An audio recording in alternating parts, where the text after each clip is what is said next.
May natanggap akong sulat mula sa Municipality of Bagabag. Francis Leo Antonio Marcos. Sabi niya, asahin ko na lang. Alright. May natanggap po akong sulat mula sa Office of the Local Chief Executive, Municipality of Bagabag. Bagabag ba to? Malabo dong eh. Sabi niya, Francis Leo Antonio Marcos, wala man lang PhD. Basta na lang maka Francis Leo Antonio Marcos to ah. Ha? Lupit ah. Pag-iisipan ko ngayon to. Sabi niya, Sir, Pax et Bonum. Ibig sabihin, greetings. Latin pa yung ginamit na salita. Pax et Bonum. Okay. We at the local government unit of Bagabag, Nueva Vizcaya is planning to conduct a medical dental mission as one of the activity in our upcoming town and patronal fiesta on September 29, 2024. The medical mission is for the benefit of our less fortunate and elderly constituent who are living below poverty line and has no financial capability for medical and dental care. In light of the foregoing and considering your benevolence, the undersigned seek your assistance in the form of free medicine, medical kit, and any other form of assistance that you could provide to make the medical dental mission success. Okay? We look forward to a fruitful and lasting partnership with you. O ba? Matibay ah. Humbly and passionately with you in helping build a healthier nation for our people. Yun naman pala, may respectfully yours naman.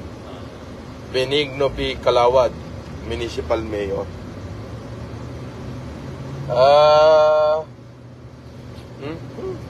Kumakatay ilong ko. Kumakatay ilong ko pag maraming nahingi ah. May namatay na yung chick boss. Okay. Medicine? Medical kit? Tayo dyan. Hindi pa kaya ito ng ano? Hindi pa ito kaya ng PCSO tsaka ng Red Cross? O baka hindi pinapansin ng PCSO at Red Cross o matagal ang action dun? Paikot-ikot. Tinatanong ko kung hindi pa ito kaya ng PCSO o kaya ng Red Cross. Maraming dadaanan kaya matagal ang aksyon. Ako kasi oo, hindi eh. Wala namang pamimilian. Wala namang pamimilian sa akin eh. Pag inuuhan ko, oo na yun. Pag hinindihan ko, hindi yun. Anyway,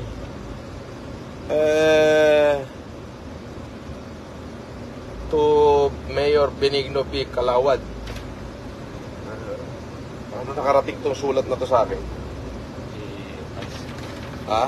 Bayatan. Sino? Francis Bayatan?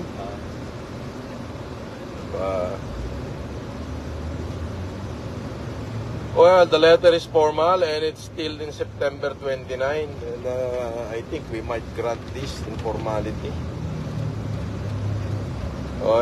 Mga kapatid, para maniwala kayo, may sulat to yung local government ng local Office of the Local Chief Executive, Office of the Mayor yan.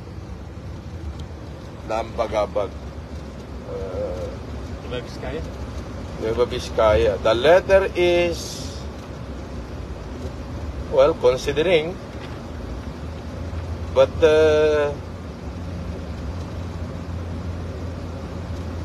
when I read the word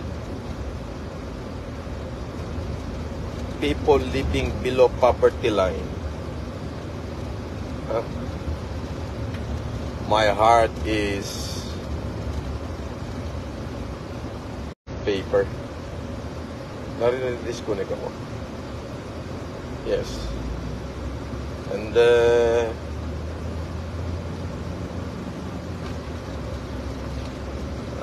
ask the number of the mayor, then I will call him. Absolutely. When I heard the word people living below poverty line and elderly, I have no question and I have no doubt of helping them. Okay. September pa yan. So, sige, grant pa natin yan. Yep. So, yun lang. Binahagi ko lang. Sino yan? Mayor. Damn. Alright. Sige, tawagan natin yung mayor. 09. 09. Huwag ka may nga. Hindi, pabasa mo sa akin. Namatay.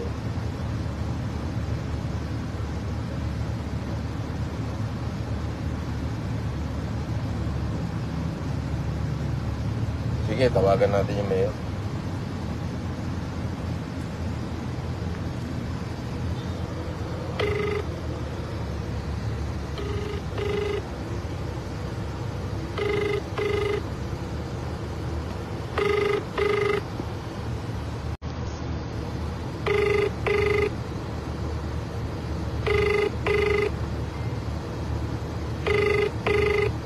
Tinatawagan ko yung mayor.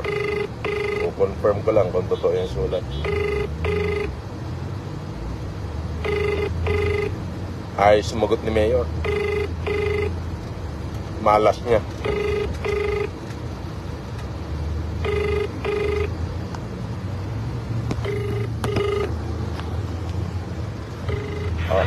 Okay. Isang tawag pa. In the benefit of the doubt, alam nyo, kasi ako, pagka ganyang pinag-usapan na below poverty line talaga, local chief executive yan, alam niya talaga kung sino yung mahirap sa kanila.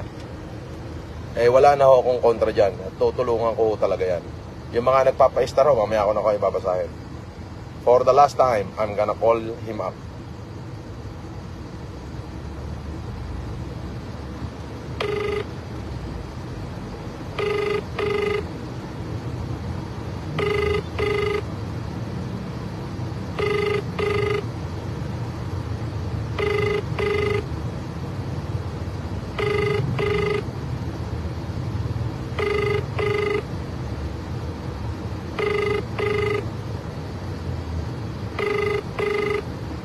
Mamaya na ako magsha-shoutout. Sandali lang. Tapusin ko lang to.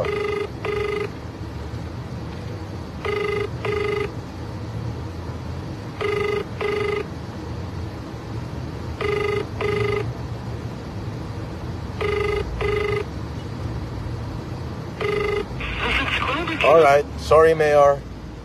I tried to reach you out, but you never answered the phone.